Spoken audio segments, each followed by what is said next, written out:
We live in a time where everything seems available at our fingertips: comfort, connection, information, entertainment. Yet, despite this abundance, many quietly feel empty inside.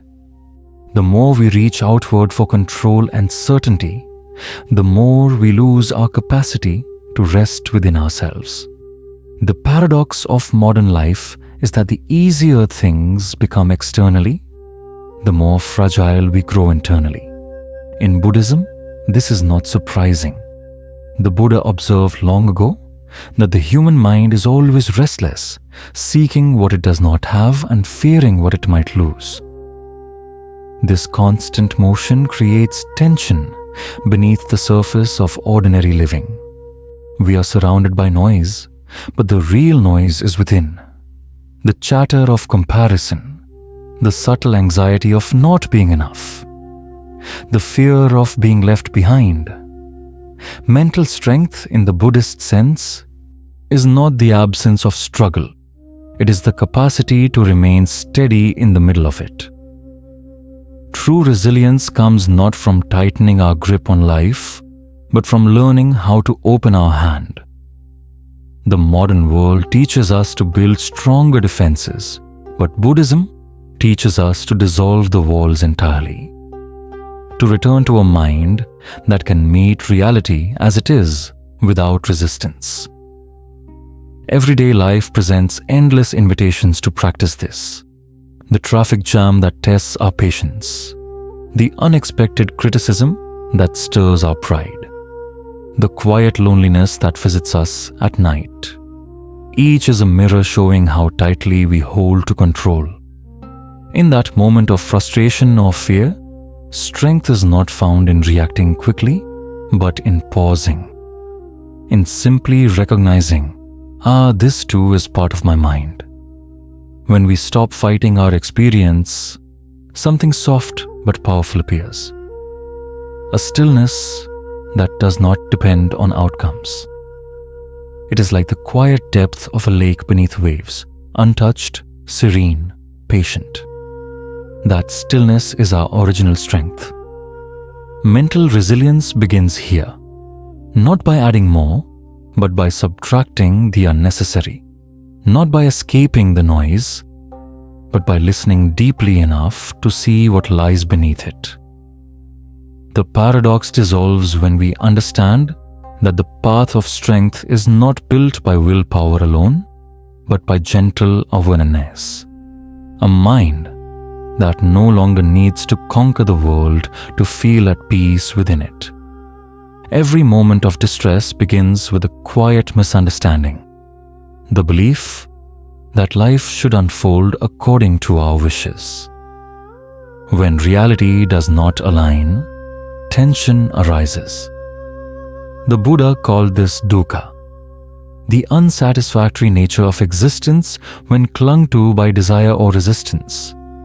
It is not the events themselves that wound us, but our insistence that they must be different. We want permanence in what is fleeting. We crave approval, comfort, and certainty as in a world that never promises them. And so, we cling to people, to identities, to possessions, to opinions. Each attachment becomes a string tied tightly around the heart. When life inevitably shifts, those strings pull, and we feel the pain of being stretched between what is and what we wish would be. Buddhist psychology teaches that this clinging arises from tanha, thirst.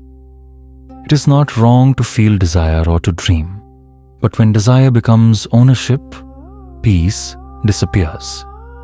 Likewise, aversion, the urge to push away pain, conflict, or imperfection, creates another form of bondage. We spend our days chasing and fleeing, pulled in both directions, forgetting that the middle path exists between them. Modern psychology echoes this truth.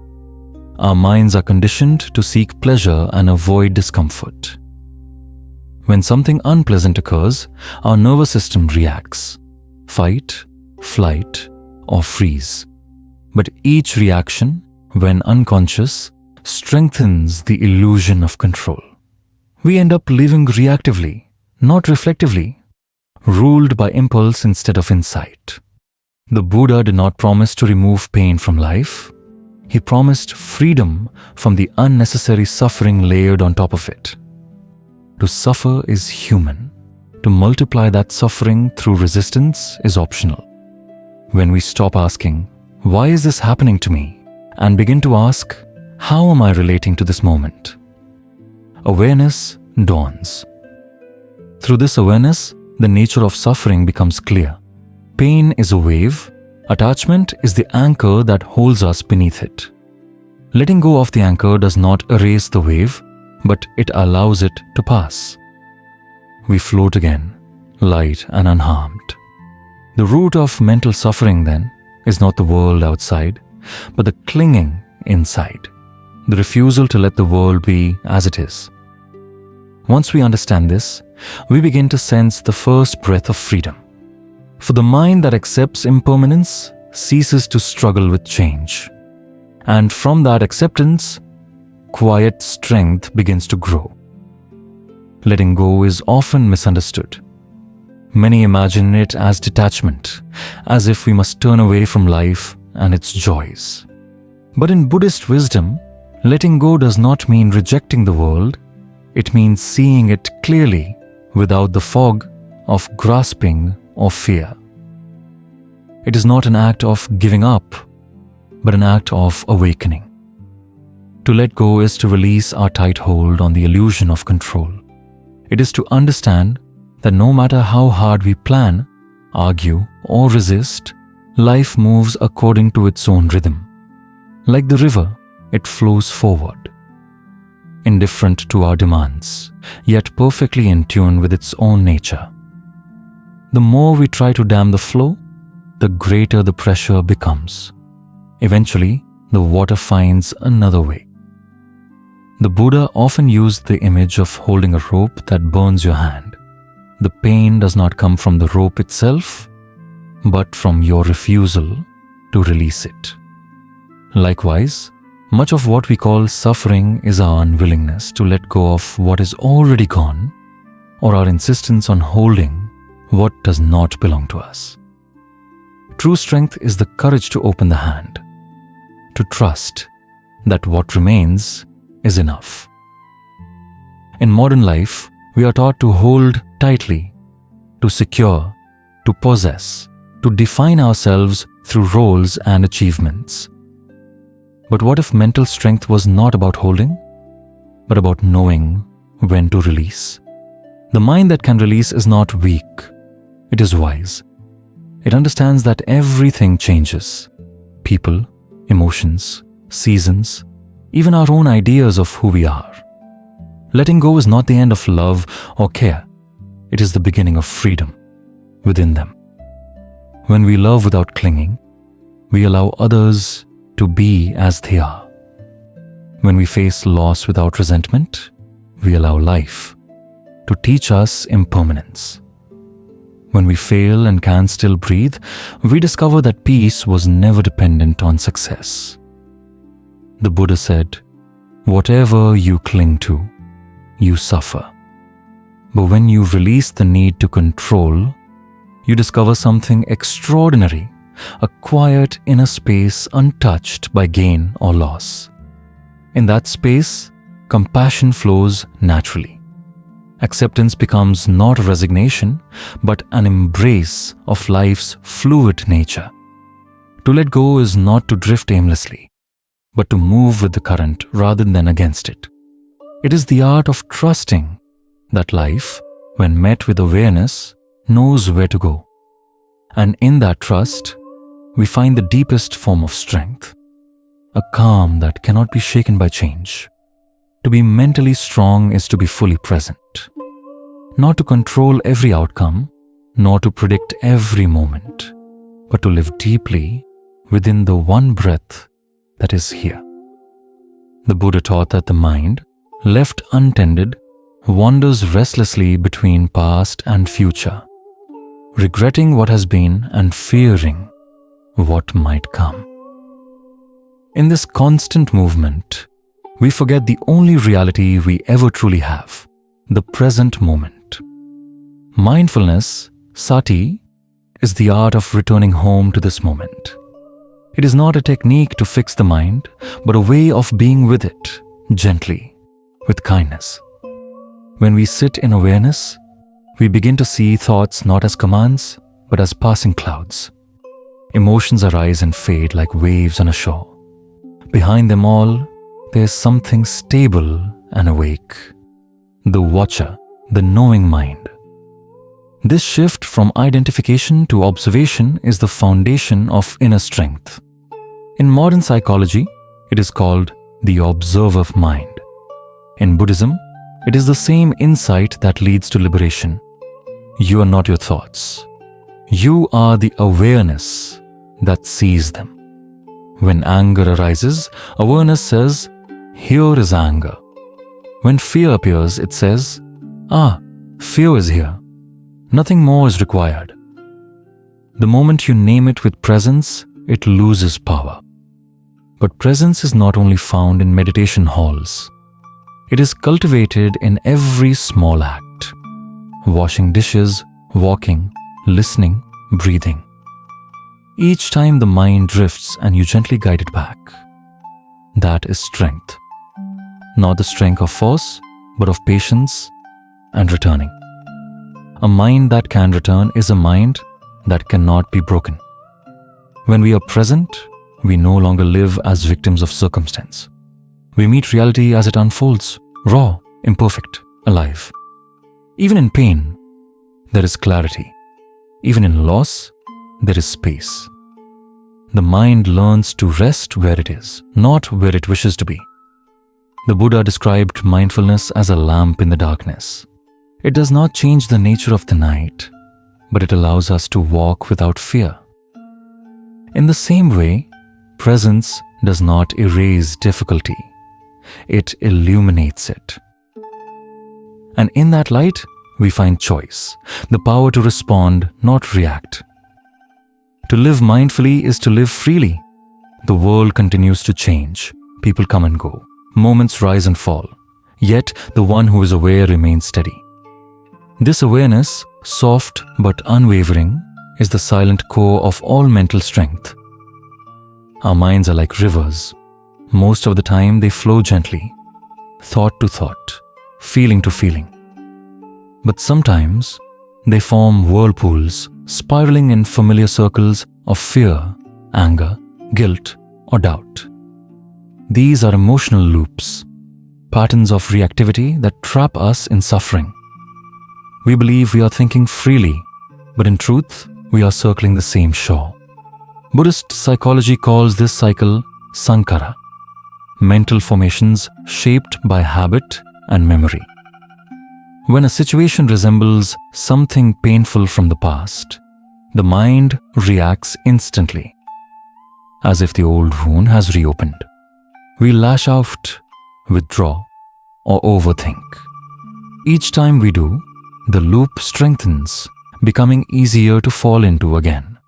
It is like walking the same forest path until it becomes a trench. The Buddha taught that freedom begins with awareness. To break the loop, we do not fight it. We observe it. We watch the anger rise and fall. We notice how the heart tightens, how the breath shortens, how the story in the mind begins to grow. When we can see this process as it happens, we are no longer inside it. We are standing at the edge, awake. Modern psychology mirrors this wisdom. Cognitive loops arise when emotion and thought reinforce each other. I feel worthless leads to I'll fail again, which deepens the feeling of worthlessness. The only way out is to interrupt the pattern, not by denial, but by gentle curiosity. The question shifts from why am I like this to what is happening right now in my body and mind. With time, this observation creates a gap, a sacred pause. Within that pause lies freedom. The mind learns that feelings are temporary visitors, not lifelong companions. The body learns that tension can release, The heart learns that it does not have to defend itself from every discomfort. When we recognize the loop, compassion naturally arises. We begin to see that anger is not our enemy. It is pain, asking to be understood. Fear is not weakness. It is a longing for safety. Even doubt is just the mind's way of protecting itself. By bringing presence to these patterns, we transform them into teachers. The Buddha once said that to understand the root of a single thought is to understand the entire mind. Each loop we untangle reveals a deeper stillness beneath, a place that is untouched by repetition, untouched by history. That is where real mental strength begins, not in suppressing emotion, but in seeing it clearly enough that it loses its hold. To be free is not to feel nothing, but to feel fully, without being consumed. Awareness breaks the circle. The river flows again. Meditation is not meant to remain on the cushion. Its true purpose unfolds in the living world, in how we walk, how we speak, how we meet the ordinary moments of the day. The Buddha once said that mindfulness is like a thread running through a necklace of pearls. It holds every moment together, connecting thought, word, and action into one continuous awareness. To turn mindfulness into action is to carry stillness into movement. It means we no longer divide our life into spiritual and everyday.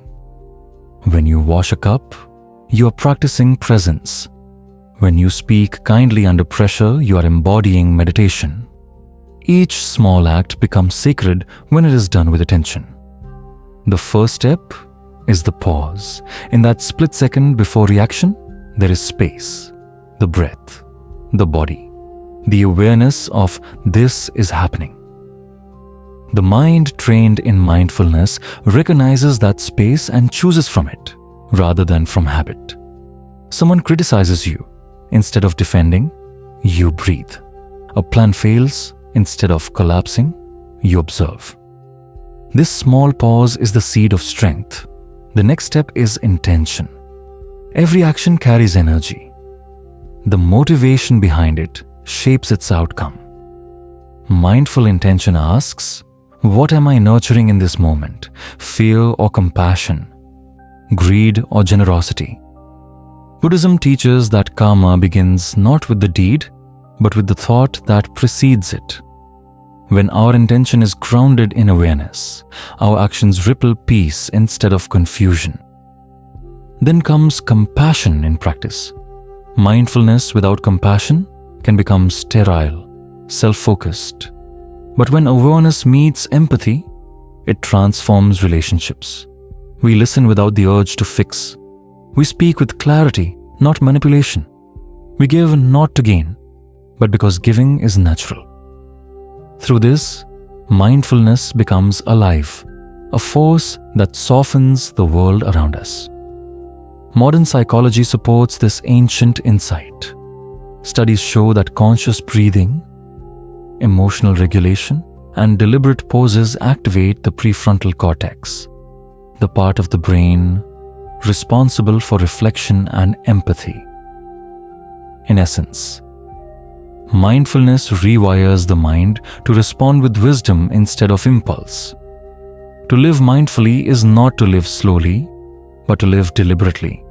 We can move swiftly, yet stay centered, like a dancer balanced in motion. The strength of mindfulness lies in its quiet discipline. To return again and again, no matter how many times the mind wanders. Each mindful act, however small, is a form of training. It builds emotional stability the way muscles are built through repetition. Over time, presence becomes natural, like breathing. And when life's storms arrive, as they always do, you no longer seek shelter elsewhere, because the shelter is already within you. Silence is often mistaken for emptiness, a void to be filled with sound, words, or distraction. Yet in Buddhism, silence is not absence. It is presence in its purest form. It is the moment when the mind no longer chases, when words fall away, and what remains is the simple awareness of being. The Buddha frequently retreated into silence.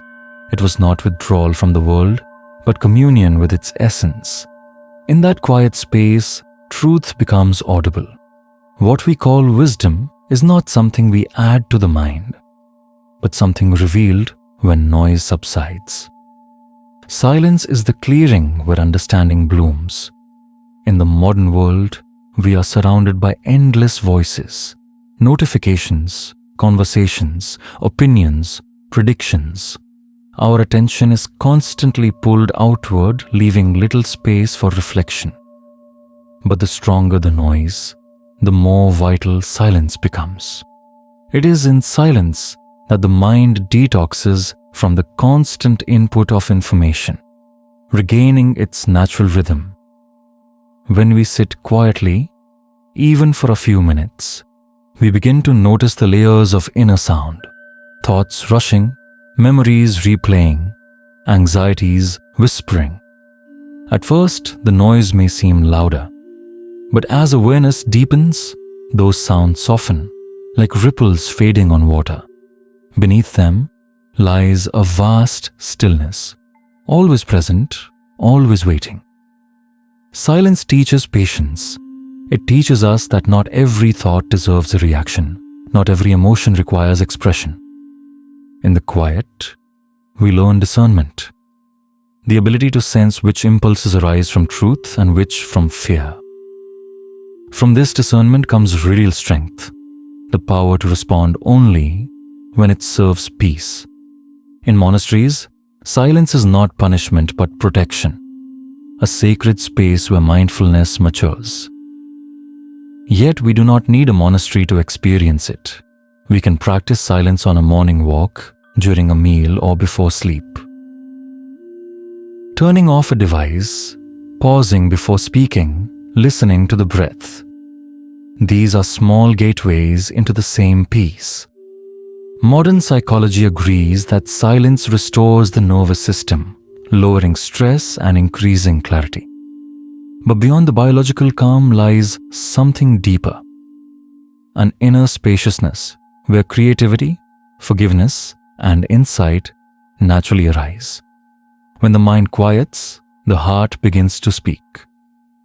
The wisdom of silence is not in escaping life's noise, but in realizing that silence exists beneath it, like the still ocean under waves. When we live from that depth, our words become fewer but truer, our actions quieter but stronger. To cultivate silence is to discover that strength does not always roar. Sometimes it breathes gently, in the pause, in the stillness, in the space between two thoughts. The strength of the mind is tested not on the meditation cushion but in the ordinary moments of living, at work, in love, in solitude. Life constantly invites us to practice balance between compassion and boundaries, presence and detachment, giving and resting. Buddhist wisdom shows that true resilience is not built apart from the world, but through our relationship with it. In relationships, mindfulness becomes a mirror. When someone's words hurt us, the untrained mind reacts, defending, blaming, or withdrawing. But a mindful mind pauses and listens, not just to the other, but to itself. What part of me is reacting? It asks. This awareness transforms conflict into understanding. We realize that most anger hides pain and most distance hides fear. Seeing this clearly allows compassion to flow, not as pity, but as shared humanity. Loving kindness, metta, does not mean saying yes to everything. It means responding from care rather than compulsion. Boundaries built with awareness are not walls. They are doors that open in the right direction. When we know how to say no without resentment, our yes becomes more truthful. Compassion and clarity grow together. In work, mindfulness teaches integrity. We often chase recognition or fear failure, forgetting that effort itself is sacred. The Buddha spoke of right livelihood, work done with honesty, without harm, aligned with understanding. When our motivation is rooted in awareness, even small tasks carry dignity. A mindful worker sees the connection between their labor and the well-being of others. Gratitude replaces comparison. Purpose replaces fatigue. And then there is solitude, the space where many feel uneasy. Yet solitude is not loneliness when approached with awareness. It is a returning to one's own company, to the quiet friendship of the heart. The Buddha called it noble solitude, a condition where the mind, freed from external noise, can finally hear its inner voice. Solitude teaches us that we are never truly alone, for presence itself is a companion. Modern life often pulls us toward extremes, constant connection or complete withdrawal. Mindful strength lies in the middle path, being connected without losing oneself and being alone without feeling lost. It is the art of moving through the world while staying rooted in stillness. When mindfulness pervades every realm, relationships, work, solitude, life becomes a continuous practice of balance. Each challenge becomes a teacher, each person a mirror, each task a meditation. Strength grows not by avoiding the world, but by meeting it with a steady and compassionate heart. To live this way is to carry peace into every corner of life, quietly, consistently, without the need for perfection. That is the true mark of mental strength, to be at home wherever you are, because you are at peace within. There is a story, told across centuries, of a wise teacher who once welcomed a scholar seeking enlightenment. The scholar, full of knowledge and titles, spoke endlessly about philosophy and scripture. The teacher listened silently, then began to pour tea into the scholar's cup. Slowly, the cup filled to the brim, but the teacher kept pouring. The tea spilled over, flowing across the table. "Stop," cried the scholar. "The cup is full." The teacher smiled gently. "Exactly. How can I show you the truth when your cup is already full?" This story, simple yet profound, captures the heart of Buddhist wisdom. The full cup is our mind, crowded with opinions, judgments, memories, and certainties. We walk through life convinced that we already know, that our beliefs are solid, that our experience defines reality. But a mind that cannot empty itself cannot receive anything new. Mental strength in Buddhism begins with humility, the willingness to be empty. Not empty of intelligence or feeling, but empty of rigidity. When we loosen our grip on what we think we know, curiosity returns. The world becomes alive again, fresh and mysterious. To empty the cup is to practice beginner's mind, seeing each moment as if for the first time. In conversation, it means truly listening instead of waiting to speak. In failure, it means asking, "What can this teach me?" instead of, "Why did this happen to me?" In conflict, it means pausing long enough to see the fear behind another person's anger. Modern psychology affirms this wisdom. Cognitive bias, pride, and defensiveness narrow our perspective, trapping us in repetitive thought. When we cultivate openness, the brain shifts from protection to learning. The mind becomes adaptable, a key feature of resilience. Emptiness in Buddhism, shunyata, does not mean void or nothingness. It means spaciousness, potential. When the cup is empty, it can hold water, air, or light. It can receive, give, and renew. Similarly, an open mind can absorb wisdom, release pain, and see the truth beneath appearances. In every moment, life offers to refill us with understanding, but only if we create space. To empty ourselves is not to lose identity. It is to shed the layers that hide our deeper nature. The empty cup is not powerless. It is pure of potential, ready to receive the clarity of silence, the warmth of compassion, and the steady calm of wisdom. So, as you move through the world, remember the teacher's quiet lesson. When the mind begins to overflow with opinions and judgments, pause, breathe, and empty a little. Only then can the tea of truth be poured again. When all searching ceases, when the mind grows quiet enough to see clearly, we discover a still point within, an unshaken center beneath all movement. It is not something we create. It has always been there, waiting beneath the noise of thought and the weight of striving. In Buddhism, this stillness is the natural state of mind, luminous, aware, and free. We often believe peace lies somewhere else, in success, in understanding, in the next stage of life. But the Buddha taught that the end of suffering does not come from rearranging the outer world. It comes from meeting the inner one with equanimity, a calm acceptance that allows everything to be as it is. The strongest mind is not the one that conquers emotion, but the one that can hold it without drowning. Imagine a lake on a windless morning. The surface is clear, perfectly still. Only then can it reflect the sky. Our minds are the same. When stilled through mindfulness and compassion, they reflect reality as it truly is without distortion. In that reflection, we recognize that peace was never lost. It was only obscured by waves of restlessness and fear. This still point is not isolation from life. It is full participation without attachment. You can love deeply without clinging, act decisively without aggression, and endure pain without despair.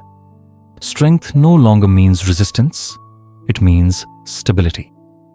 Like a mountain that stands through seasons of storm and sunlight alike, the mind grounded in awareness does not sway with circumstance. Modern life tells us to chase happiness, to build identity through endless doing. But the Dharma reminds us that being simple, present being, is enough. When we rest in awareness, joy arises naturally.